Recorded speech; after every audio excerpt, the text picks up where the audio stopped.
नमस्कार दोस्तों, आज मैं आपको गणेश भगवान की कहानी सुनाने जा रही हूँ। प्रेम से बोले गणेश भगवान की जय हो। एक समय की बात है, एक गांव में एक कुआं था। उसमें एक मेढक और मेढकी रहते थे। एक बार वह दोनों कुएं के अंदर पानी में खेल रहे थे। तभी कुएं पर एक पनिहारिन पानी भरने आई और उसने पानी अपनी मटकी में भरा। पानी के साथ उस मटकी में वह मेढक और मेढकी भी आ गए। मेढकी गणेश भगवान की परम भक्त थी। वह हमेशा गणेश भगवान के नाम का जप करती रहती थी। हमेशा कहती थी, जय गणेश जय गणेश जय गणेश। लेकिन उसकी इस बात पर मेढक को बड़ा ही गुस्सा आता था। वह हमेशा कहता था कि हमेशा तुम उस सूढ़ वाले का नाम लेती रहती हो, कभी मेरा नाम तो लेती ही नहीं। और कभी कभी खूब जमकर झगड़ा करता था। वह पनिहारिन मटकी को अपने घर ले जाती है और अपने घर पर रख देती है और थोड़ी देर बाद वह चूल्हे पर पानी गर्म करने के लिए रख देती है। उस मटकी वाले पानी को गर्म करने वाले बर्तन में पलट देती है और आग जला देती है। अब जैसे ही आग की तपन बढ़ती है, तब मेढक मेढकी से बोलता है, मेढकी मैं तो जल रहा हूँ नीचे से। तब वह कहती है, अच्छा मैं तो नहीं जल रही। मेढकी गणेश भगवान के नाम का जप शुरू कर देती है, जय गणेश जय गणेश जय गणेश।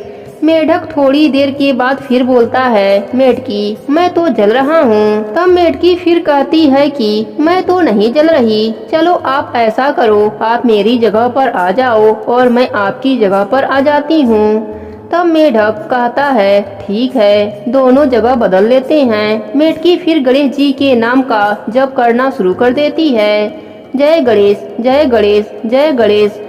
मेढक फिर से कहता है, अरे मेढकी मैं तो यहाँ भी जल रहा हूँ। तब मेढकी कहती है, पता नहीं तुम्हारे साथ यह क्या हो रहा है, तुम बार बार जलने लग जाते हो। ऐसा करो, तुम भी गणेश भगवान का नाम का जप शुरू कर दो, क्योंकि मेरे नीचे तो बिल्कुल ठंडा है। तब वह कहता है, मैं तो नहीं लेता उस गणेश का नाम, तू ही ले उसका नाम, मैं तो नहीं लूंगा। मेढकी कहती है, ठीक है तुम्हारी जैसी मर्जी। वह मेढकी फिर से गणेश भगवान के नाम का जप शुरू कर देती है। मेढक को ऐसा एहसास होता है कि गणेश जी के नाम लेने से मेढकी को आग का असर नहीं हो रहा है, लेकिन मैं तो जल रहा हूँ। अब मेढक भी गणेश जी के नाम का जप शुरू कर देता है और वह भी बोलता है, जय गणेश जय गणेश जय गणेश। वह दोनों गणेश भगवान के नाम का जप शुरू कर देते हैं। गणेश जी बछड़े का रूप धरकर आते हैं और उस बर्तन में लात मार देते हैं, जिससे बर्तन का सारा पानी गिर जाता है। मेढक और मेढकी बाहर निकल आते हैं। दोनों बाहर आकर उसी कुएं में चले जाते हैं। अब मेढक गणेश भगवान के महिमा को देखकर गणेश भगवान के नाम का जप शुरू कर देता है और हर रोज जय गणेश जय गणेश जय गणेश का रटन करता रहता है। इस प्रकार गणेश भगवान का नाम लेने से, कथा कहानी सुनने से गणेश भगवान हर संकट से उबारते हैं। हे गणेश जी महाराज, जैसे आपने उस मेढक और मेढकी पर अपनी कृपा करी, उनकी रक्षा करी, उसी तरह अपने सभी भक्तों पर अपनी कृपा बनाए रखना। प्रेम से बोलिए गणपति बप्पा मोरया। बहुत पुरानी बात है। एक नगर में एक राजा रहता था। उस राजा के 7 रानियां थीं। सातों की कोई भी संतान न हुई। इसी बात को सोचकर सातों रानियां सहित राजा भी उदास रहता था। एक बार की बात है, राजा के महल में एक साधु आए। सभी रानियों ने उन्हें प्रणाम किया। सबसे छोटी रानी बोली, महाराज हम राजा की 7 रानियां हैं, किंतु सातों में से किसी एक को भी कोई संतान न हुई। हमें आशीर्वाद दीजिए, जिससे हम सातों को एक एक पुत्र उत्पन्न हो। साधु बोले, गणेश महाराज सभी को पुत्र दें। फिर अपनी झोली से एक फल निकाला, उन्हें दे दिया और कहा, तुम सभी इसे बराबर बराबर बांटकर खा लेना। बड़ी 6 रानियां आपस में कहने लगीं, पता नहीं यह कैसा फल है, हम तो नहीं खाएंगे इसे। जब 6 रानियां उस फल को फेंकने लगीं, तो सबसे छोटी रानी ने वह फल उनसे मांगकर स्वयं ही खा लिया। कुछ दिन बीतने पर छोटी रानी गर्भवती हो गईं। जब राजा को इस बात का पता चला तो वह भी बहुत प्रसन्न हुए। और छोटी रानी को सबसे अधिक प्रेम करने लगे। इससे बड़ी 6 रानियां जलने लगी। अब उन्हें भय हो गया कि यदि कहीं इस रानी को संतान हो गया तो राजा हमें त्याग देगा। अब वह भीतर ही भीतर जलने लगी और षड्यंत्र रचने लगी। सभी रानियां बाहर से बहुत सहानुभूत रखती, किंतु भीतर से छुरी तेज करती रहती। जब छोटी रानी का प्रसव काल निकट आया तब उन्होंने दाई से सलाह की।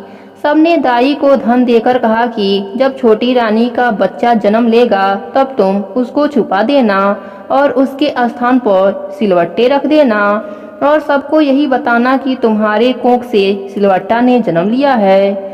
प्रसव का समय आ गया। छोटी रानी को पुत्र उत्पन्न हुआ, किंतु उन्होंने बच्चा वहां से कहीं दूर पहुंचा दिया तथा सबको यही बतलवाया कि उसने सिलवट्टा को जन्म दिया है। 6 रानियां मिलकर उस बालक को गंगा जी में बहा दिया। इधर छोटी रानी को विश्वास नहीं हो रहा था कि उनके कोख से सिलवट्टा पैदा हुआ है। छोटी रानी उसी हालत में गणेश भगवान के मूर्ति के सामने बैठकर रो रो कर अपना दुखड़ा सुनाने लगी।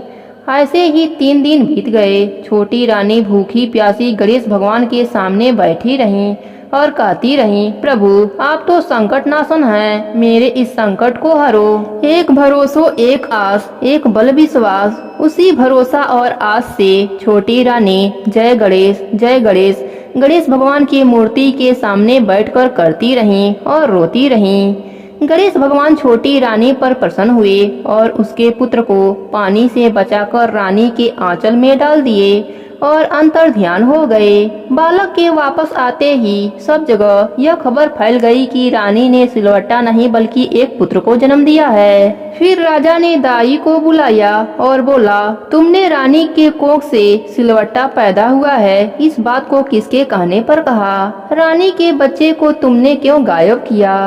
दाई डर के मारे सारी बात राजा को बता दिया। राजा ने दाई सहित अपने 6 रानियों को राज्य से निकल जाने का हुक्म दिया और अपने पुत्र और छोटी रानी के साथ आनंद के साथ रहने लगे। हे गणेश जी महाराज, जैसे आपने रानी के जीवन के सारे संकट को दूर किया, वैसे ही अपने सभी भक्तों पर अपनी कृपा बनाए रखना।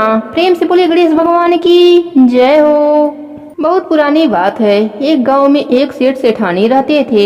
वह बहुत ही धार्मिक प्रवृत्ति के थे। वह दोनों गणेश जी के अनन्य भक्त और जरूरतमंदों की सेवा में हमेशा तत्पर रहते थे।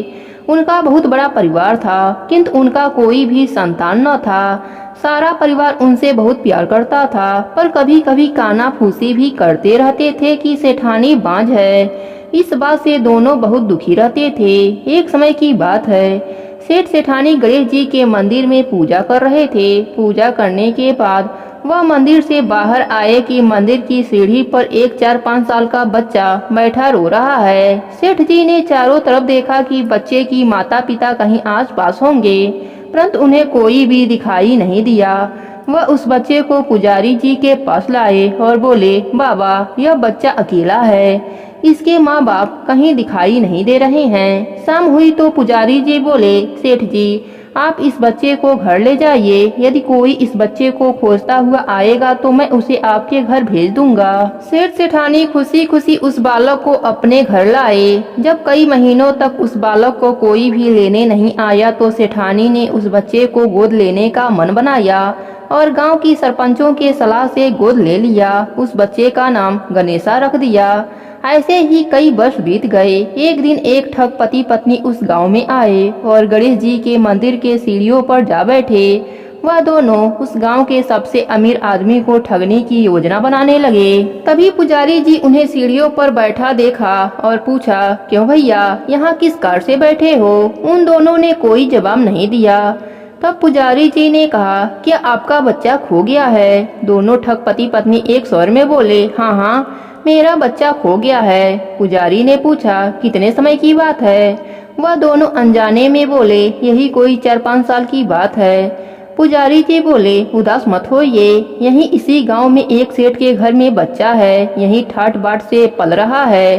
पुजारी जी उन दोनों को सेठ के घर ले गए। तब सेठ सेठानी को पता चला कि गणेशा के असली माता पिता आ गए हैं, तो दोनों बहुत दुखी हो गए, फूट फूट कर रोने लगे। किसी तरह अपने को संभालते हुए सेठ जी बोले, ठीक है अभी तो बहुत रात हो गई है, कल सुबह होते ही गणेशा को ले जाना।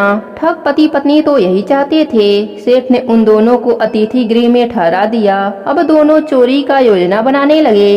इधर गणेशा से जुदा होने का गम सेठ सेठानी को सता रहा था, जिसके कारण उन्हें नींद नहीं आ रही थी। इधर ठग सभी कमरों की तलाशी लेना शुरू कर दिया। तलाशी लेते हुए तिजोरी वाले कमरे में जा पहुंचा। आवाज सुनकर घर के नौकर की नींद खुल गई।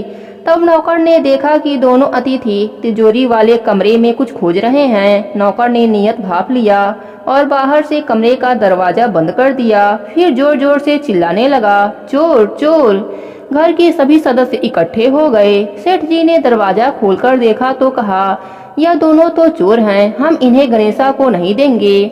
ठगों को अपनी योजना विफल होती दिखी तो दोनों जिद पर अड़ गए और कहने लगे, गणेशा मेरा बेटा है। सेठ जी बोले, तुम दोनों चोर हो, हम तुम्हें गणेशा नहीं देंगे। तब यह बात सरपंच तक पहुंच गई। वहां सरपंच ने एक शर्त रख दी। दोनों पक्ष को सभा में आमने सामने खड़ा किया गया। अब दोनों माताओं को आदेश दिया, आप दोनों सूर्यदेव के सामने खड़े हो जाएं। जिसके स्तन से गणेशा के मुंह में दूध की धार जाएगी, बच्चा उसी का माना जाएगा। तब श्री गणेश जी की कृपा से सेठानी के स्तन से गणेशा के मुंह में दूध की धार जाने लगी। इस तरह गणेश भगवान की कृपा से गणेशा सेठानी को वापस प्राप्त हो गया। हे गणेश जी महाराज, जैसे आपने सेठ सेठानी की सुनी गोद भरा, वैसे ही अपने सभी भक्तों पर अपनी कृपा बनाए रखना। प्रेम से बोले गणेश भगवान की जय हो। एक समय की बात है, एक गांव में एक माँ बेटी रहती थी। वह बहुत ही गरीब थी। उनके दिन बहुत ही मुश्किल से कटते थे। एक दिन बेटी माँ से कहने लगी, माँ, गांव के सब लोग गणेश उत्सव मेला देखने जा रहे हैं, मैं भी गणेश मेला देखने जाऊंगी। माँ ने कहा कि बेटी, वहाँ बहुत भीड़ होती है, तुम कहीं गिर जाओगी। लेकिन लड़की ने माँ से कहा, नहीं माँ, मैं तो जाऊंगी, मुझे भी मेला देखने जाना है, सब लोग जा रहे हैं। लड़की ने बार बार माँ से आग्रह किया तो उसकी माँ ने कहा, ठीक है बेटी, तुम चली जाओ मेला देखने। लड़की मेला जाने के लिए तैयार होती है। तब उसकी माँ ने जाने से पहले उसे 2 लड्डू दिए और पानी दिया। माँ ने अपने बेटी से कहा, बेटी, एक लड्डू तू गणेश जी को खिला देना और उन्हें थोड़ा सा पानी पिला देना, और दूसरा लड्डू तुम खा लेना और बचा हुआ पानी भी पी लेना। लड़की लड्डू लेकर मेले में चली गई। लड़की ने मेला देखा, मेले में घूमने लगी। उसे बहुत मजा आ रहा था। शाम हो गया, सभी गांव वाले अपने अपने घर वापस आ रहे थे, लेकिन वह लड़की गांव वापस नहीं गई। लड़की मेले में से गणेश जी के पास जाकर बैठ गई और कहने लगी, एक लड्डू और पानी गणेश जी आपके लिए, और एक लड्डू और बाकी का बचा हुआ पानी मेरे लिए है। इस तरह कहते कहते सारी रात बीत गई। गणेश जी यह सब देखकर सोचने लगे कि अगर मैं इसका लड्डू और पानी नहीं पिया तो यह लड़की अपने घर नहीं जाएगी। यह सोचकर उस लड़की से एक लड्डू लेकर खा लिया और पानी भी पी लिया। फिर गणेश जी उस लड़की से कहने लगे, मांगो, तुम क्या मांगती हो? तब लड़की मन में सोचने लगी, मैं क्या मांगू? अन्न मांगू, धन मांगू, या अपने लिए बर मांगू, खेत मांगू, या महल मांगू? वह मन में सोच रही थी तो गणेश जी उसके मन के बात को जान गए। उन्होंने लड़की से कहा, तुम अपने घर जाओ, तुमने जो भी अपने मन में सोचा है वह सब तुम्हें मिल जाएगा। इसके बाद लड़की अपने घर चली जाती है। तब लड़की की माँ पूछती है कि बेटी, तुम्हें इतनी देरी क्यों हो गई? सारे गांव वाले तो शाम को ही मेले में से लौट आए थे। बेटी ने कहा, माँ, आपने जैसा कहा था मैंने वैसा ही किया और अपने माँ को सारी बात बताई। देखते ही देखते जो लड़की मन में सोचा था वह सब कुछ मिल गया। गणेश भगवान की कृपा से लड़की के पास सब कुछ हो गया और वह माँ बेटी सुख पूर्वक रहने लगी। अब माँ बेटी नित्य नियम से गणेश जी की पूजा आराधना और कथा सुनने लगी। गणेश भगवान की कृपा से उनके घर में सुख समृद्धि का वास हो गया। हे गणेश जी महाराज, जैसे आपने उस गरीब लड़की पर अपनी कृपा करी, वैसे ही अपने सभी भक्तों पर अपनी कृपा सदा बनाए रखना। प्रेम से बोले गणेश भगवान की जय हो। एक समय की बात है, एक गांव में एक बुढ़िया रहती थी। वह बहुत ही गरीब थी। उसके आंखों से दिखाई भी नहीं देता था। उसके एक बेटा और बहू थे। वह बुढ़िया सदा ही गणेश जी का पूजा किया करती थी। एक दिन गणेश जी प्रसन्न होकर बुढ़िया माई के सामने प्रकट हो जाते हैं और कहते हैं कि बुढ़िया माई, तू जो चाहे सो मांग ले, आज तेरी सारी इच्छा पूरी हो जाएगी। तब बुढ़िया माई बोली, प्रभु, मुझे तो मांगना नहीं आता, मैं कैसे और क्या मांगूं? तब गणेश जी कहते हैं कोई बात नहीं, मैं कल फिर से आ जाऊंगा, तब तुम मांग लेना, तब तक तुम सोच लो। तब बुढ़िया माई अपने बेटे के पास गई और कहा, बेटा गणेश जी मुझ पर प्रसन्न हुए हैं और मुझे वर मांगने को कहा है, तो बताओ मैं क्या मांगूं। तब पुत्र बोला कि माँ देखो हम लोग कितने गरीब हैं, हमें धन की बहुत कमी है, तो तू गणेश जी से धन मांग ले। तब बुढ़िया माई अपने बहू से पूछा। तब बहू कहती है, माई आप तो नाती पोते मांग लीजिए। अब बुढ़िया माई सोचती है कि यह तो सब अपने अपने मतलब की बातें कर रहे हैं, अतः वह अपने पड़ोसन के पास जाती है और उससे पूछती है। तब वह पड़ोसन कहती है कि बुढ़िया माई तू तो थोड़े ही दिन जिएगी, तू क्यों धन मांगेगी, क्यों नाती मांगेगी, तू तो अपने लिए अपनी आंखों की रोशनी मांग ले, जिससे तेरी जो बची जिंदगी है वह आराम से कट जाए। तब बुढ़िया माई अगले दिन घर के मंदिर में जाकर बैठ जाती है। तब तक गणेश भगवान प्रकट होते हैं। गणेश जी ने कहा, बुढ़िया माई क्या चाहिए तुम्हें, मांग ले। तब बुढ़िया माई कहती है, प्रभु यदि आप मुझसे प्रसन्न हैं तो आप मुझे 9 करोड़ की माया दें, निरोगी काया दें, अमर सुहाग दें, आँखों की रोशनी दें, नाती दें, पोता दें और सब परिवार का सुख दें और अंत में मोक्ष की प्राप्ति दें। यह सुनकर गणेश जी बोले कि बुढ़िया माई तुमने तो हमको ठग लिया, फिर भी जो तुमने मांगा है वह सब तुम्हें मिल जाएगा। गणेश जी इतना कहकर अंतर ध्यान हो गए। बुढ़िया माई ने जो कुछ भी मांगा था वह सब उसे मिल गया। हे गणेश जी महाराज, जैसे आपने उस बुढ़िया माई पर अपनी कृपा करी, वैसे ही अपने सभी भक्तों पर अपनी कृपा बनाए रखना। प्रेम से बोले गणेश भगवान की जय हो।